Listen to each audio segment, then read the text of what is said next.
Lihat ketika ibadah haji, semua umat Islam seluruh dunia berkumpul di waktu yang sama, di tempat yang sama, menyembah Tuhan yang sama. Ketika sholat berjamaah, apakah imamnya dari negara masing-masing? Tidak kan? Satu orang. Itu fungsi ibadah haji, mempersatukan umat Islam seluruh dunia dalam satu sentral komando. Dahsyat kalau kesatuan umat di saat ibadah haji diamalkan ketika kembali ke tanah air. Pintar musuh-musuh Islam, jangan biarkan mereka berjamaah seperti ibadah haji. Ini yang terjadi.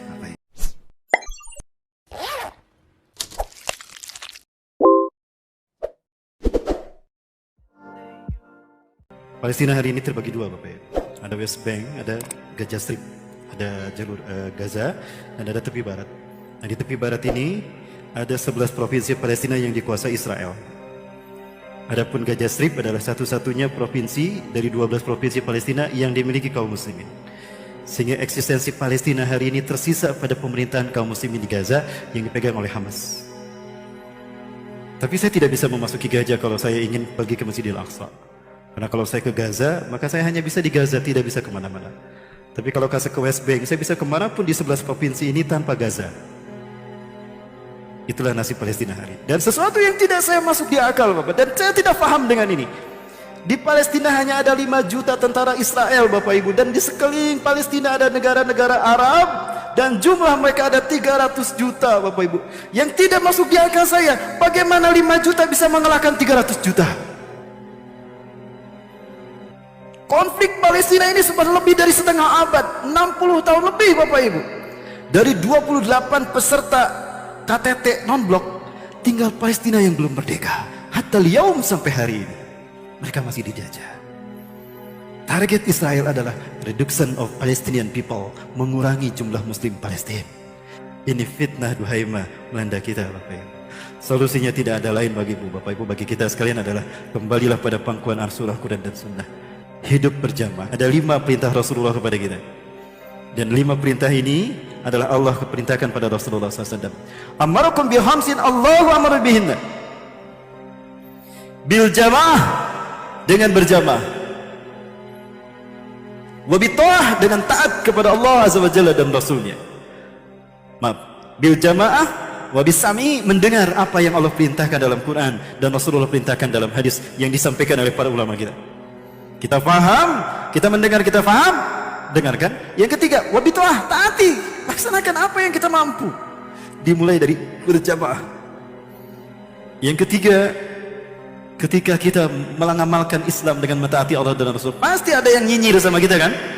Pasti ada yang tidak ridho. Betul, karena memang mereka tidak akan pernah ridho.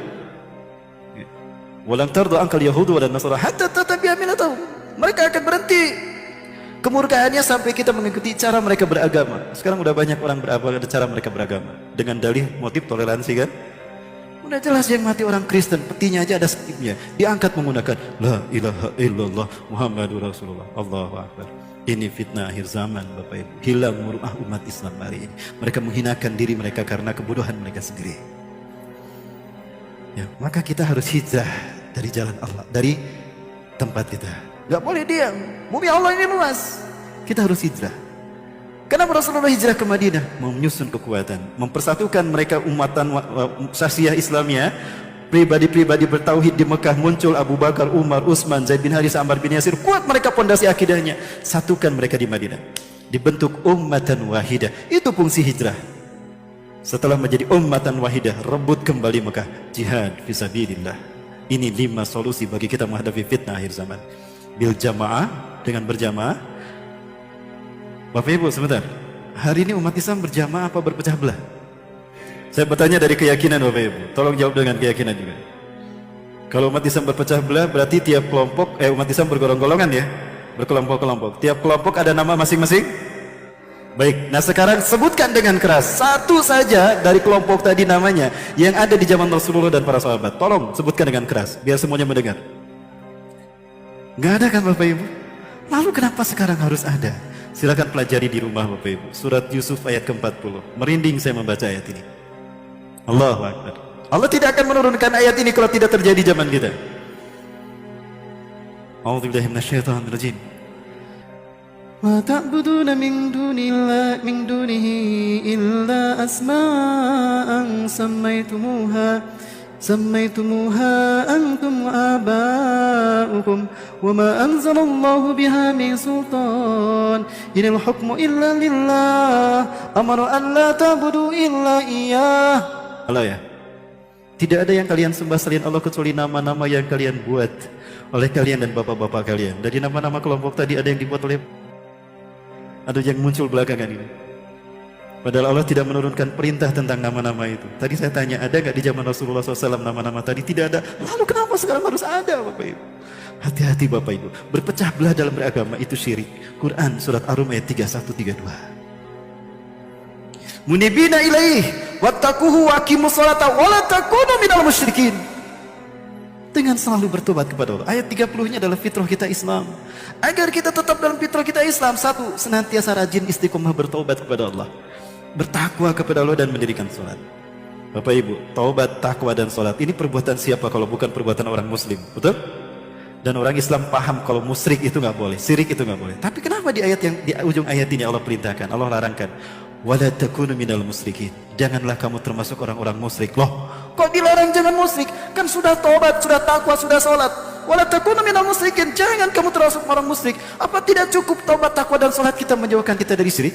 Ya, karena ada kemusyrikan yang bisa dilakukan oleh orang yang taubat, takwa dan sholat. Itu ayat 31. Pertanyaannya, kemusyrikan macam apa yang bisa dilakukan oleh orang seperti itu?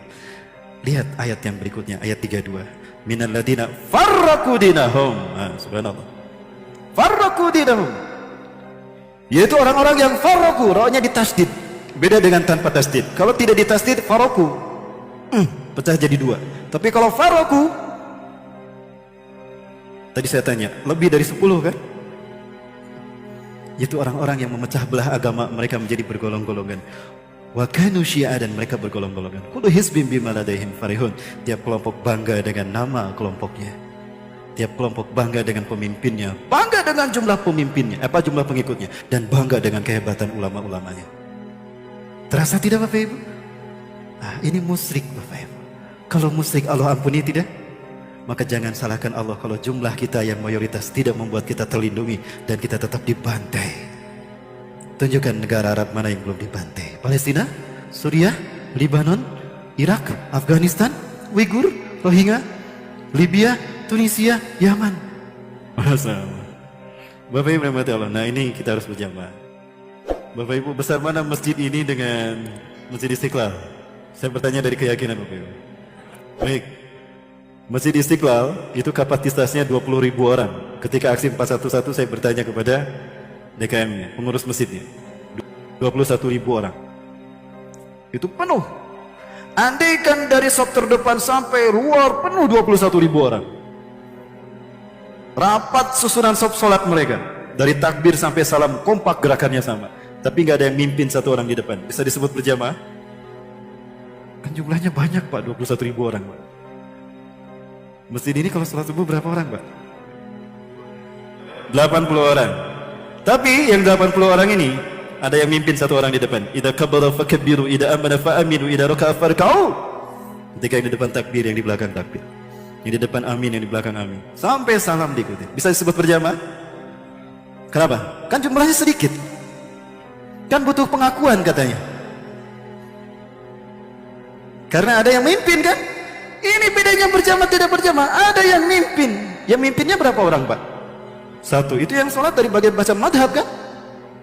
Lihat ketika ibadah haji, semua umat Islam seluruh dunia berkumpul di waktu yang sama, di tempat yang sama, menyembah Tuhan yang sama. Ketika sholat berjamaah, apakah imamnya dari negara masing-masing? Tidak kan? Satu orang. Itu fungsi ibadah haji, mempersatukan umat Islam seluruh dunia dalam satu sentral komando. Dahsyat kalau kesatuan umat di saat ibadah haji diamalkan ketika kembali ke tanah air. Pintar musuh-musuh Islam, jangan biarkan mereka berjamaah seperti ibadah haji. Maka ketika kembali ke tanah air mereka, kembali ke ormas masing-masing, kembali ke madhab masing-masing. Ini yang terjadi Bapak Ibu. Quran surat Al-Hasr ayat ke-14. La yuqatilunakum jami'an. Mereka tidak akan memerangi kalian kalau kalian bersatu padu. Ila fiqwal muhasnah, kecuali pada benteng-benteng teritorial. Nasionalisme, madhab, partai, ormas, dan sebagainya, sekte. Ini Bapak Ibu, fakta yang harus kita tinggalkan. Yuk kita kembali pada berjamaah, pangkuran sunnah. Berjamaah, mendengar, taat, hijrah jihad fisabilillah. Barangkali itu dulu yang dapat saya sampaikan, lebih dan kurangnya mohon maaf. Yang benar dari Allah, yang salah dari kudapan saya pribadi dan saya beristighfar, astagfirullahaladzim. Dan Allah ya kunat ma'i wa minkum. Assalamualaikum warahmatullahi wabarakatuh.